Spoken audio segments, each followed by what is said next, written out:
picking back up.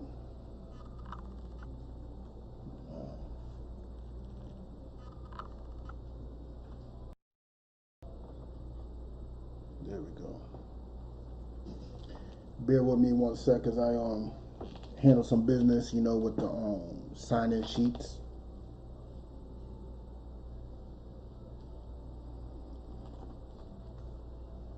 I gotta get the sign-in sheets going.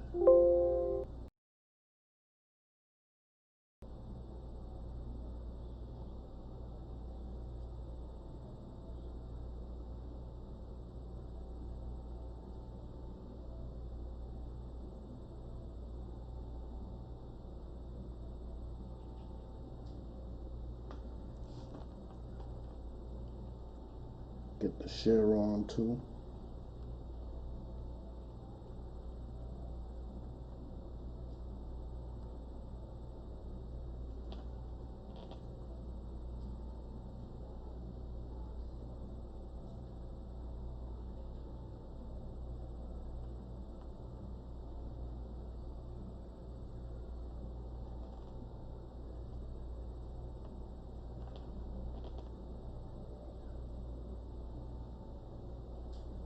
Bear with me, bear with me.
Alright, everything rolling well.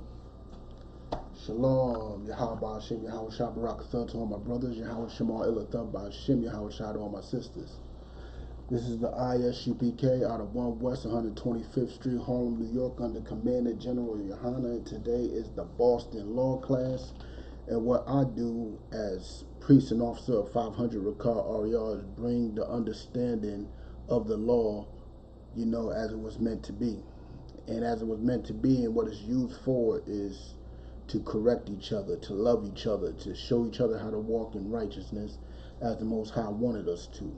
See, what people don't understand, the laws of the Bible is not something difficult. It's not grievous.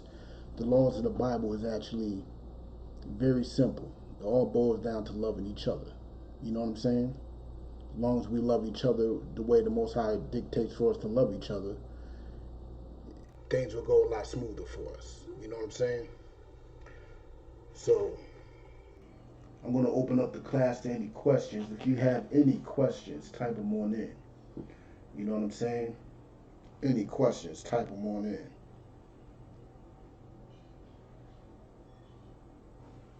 If you have any questions.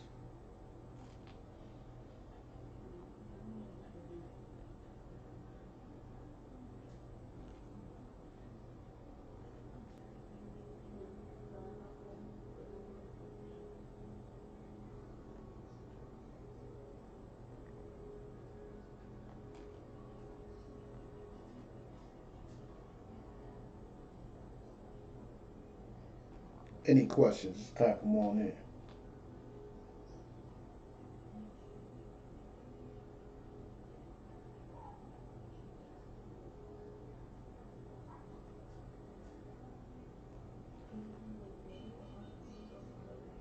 Give y'all another minute.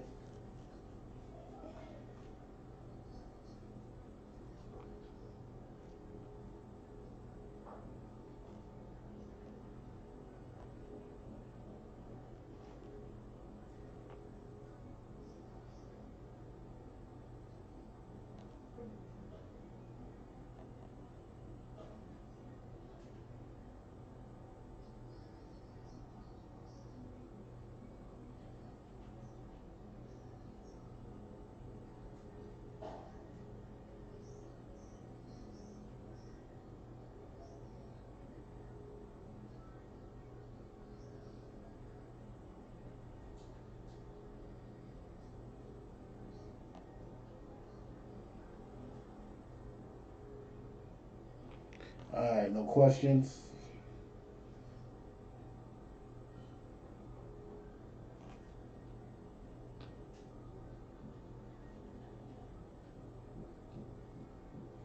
Alright, this is where we're going to start.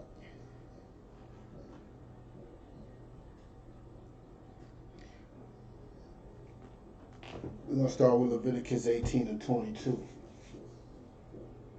Because today's subject is going to be on homosexuality. How you can't be out there talking about Black Lives Matter and you too scared to reproduce lives. You don't even want to reproduce lives. You want to do whatever your lustful heart desires. You want to do whatever feels right to you.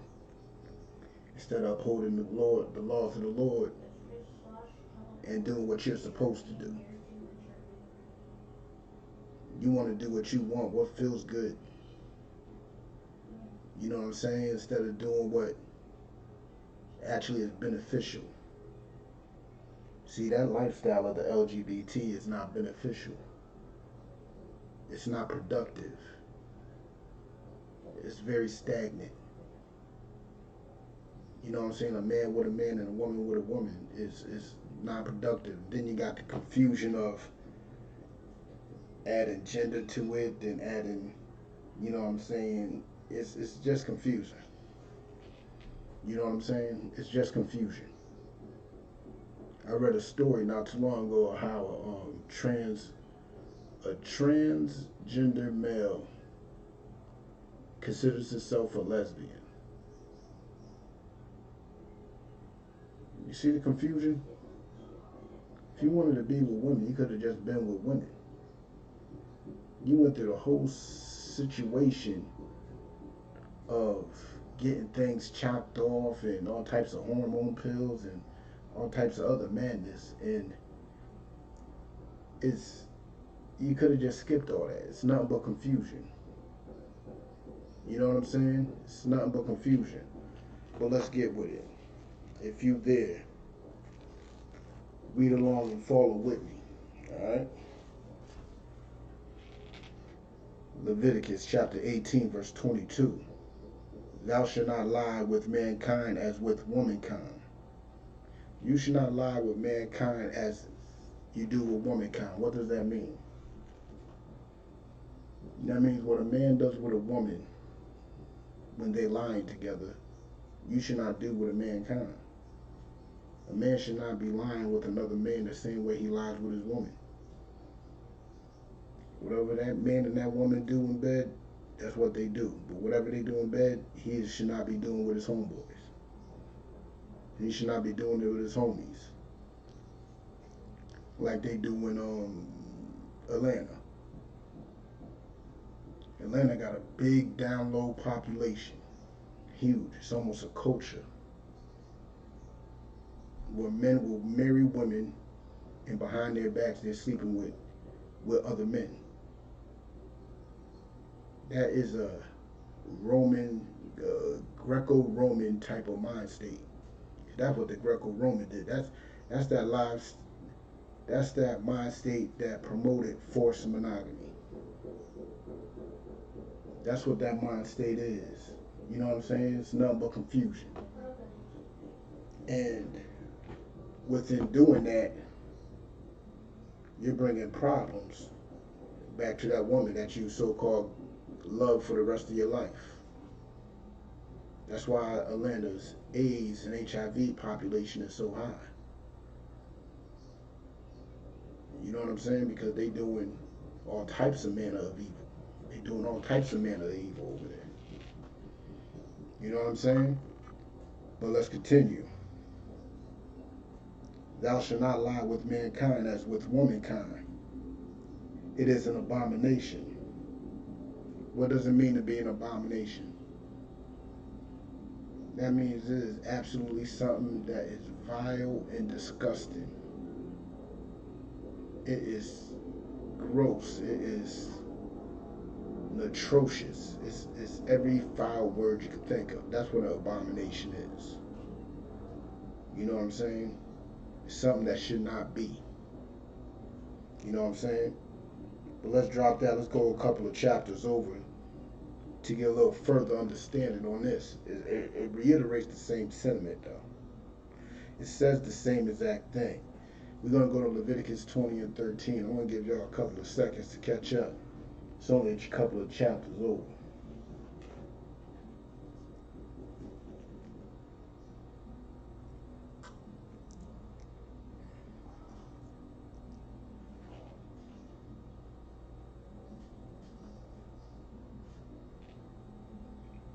Alright? If you're there, follow along as I read, alright? Leviticus chapter 20, verse 13. If a man also lie with mankind as he lies with a woman, we already explained what that was. We already explained what that meant. Same thing as it was in chapter 18. It's what you call homosexuality nowadays. When a man's lying with another man, doing the same thing he should be doing with a woman, that's homosexuality. That is an abomination. You know what I'm saying? But let's go on. Both of them have committed an abomination. So it isn't just one. It's not like they both have committed abomination. It's not like, men that's in jail and they get beaten and pummeled to a pulp and then raped. No, it's not like that. I'm talking about two willing participants. Two willing participants coming together to commit such abomination. You know what I'm saying? And an abomination is a disgusting and vile thing unto our power. You know what I'm saying? So let's continue. They shall surely be put to death. Now let's make one thing clear.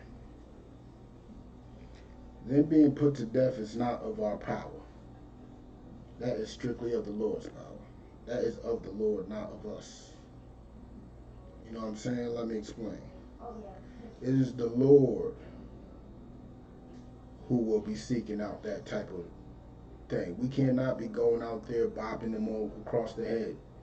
You know what I'm saying? Because all that's going to do is get us in trouble. So when I said their blood should be upon them, I mean they should surely be put to death. That is of the Lord. You should not be going out there, what they call it, gay bashing. Nah. That's just going to jam you up at the end of the day.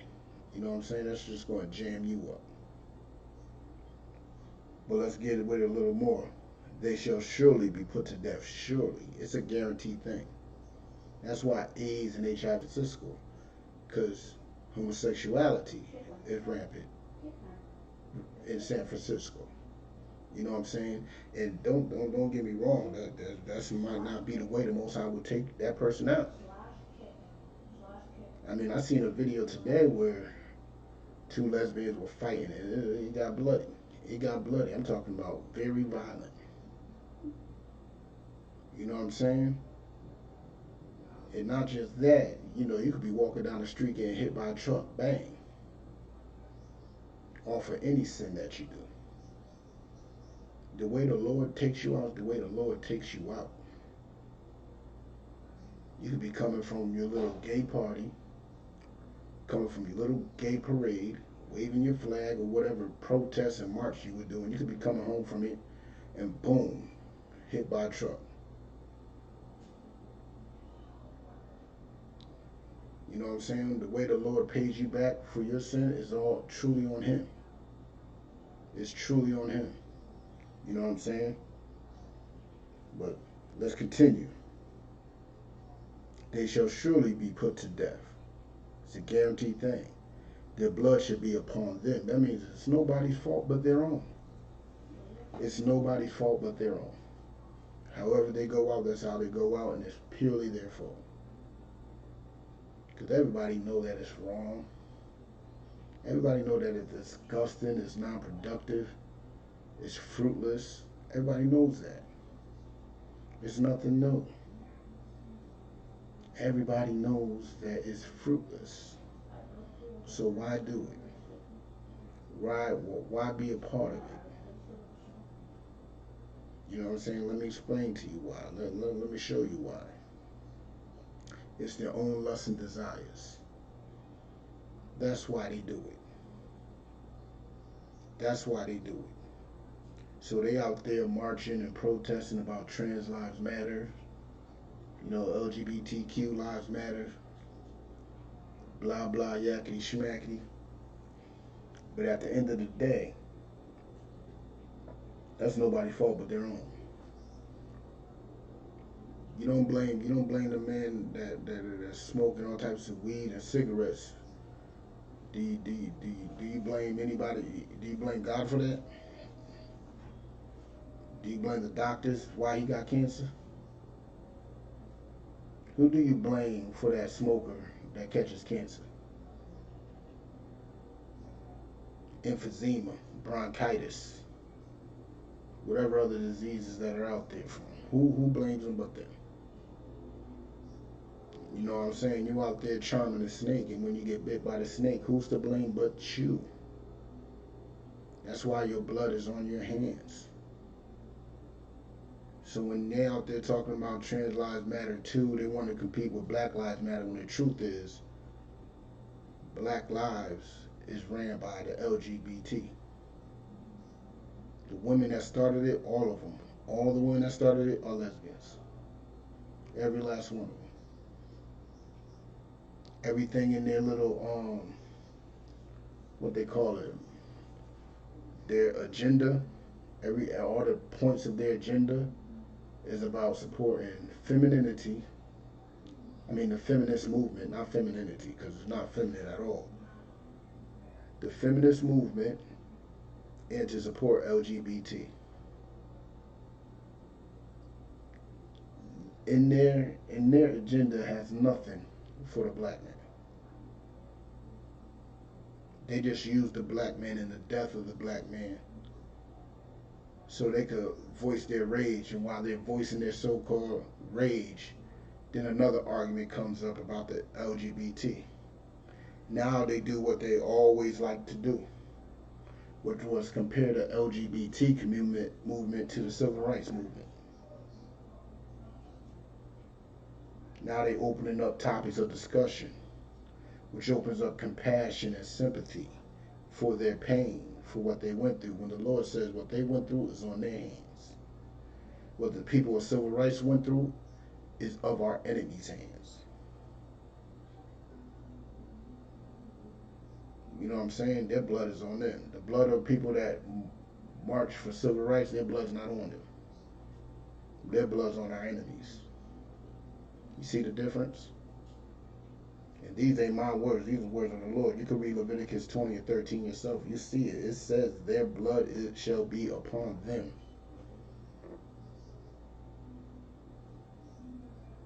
Nobody else is to blame.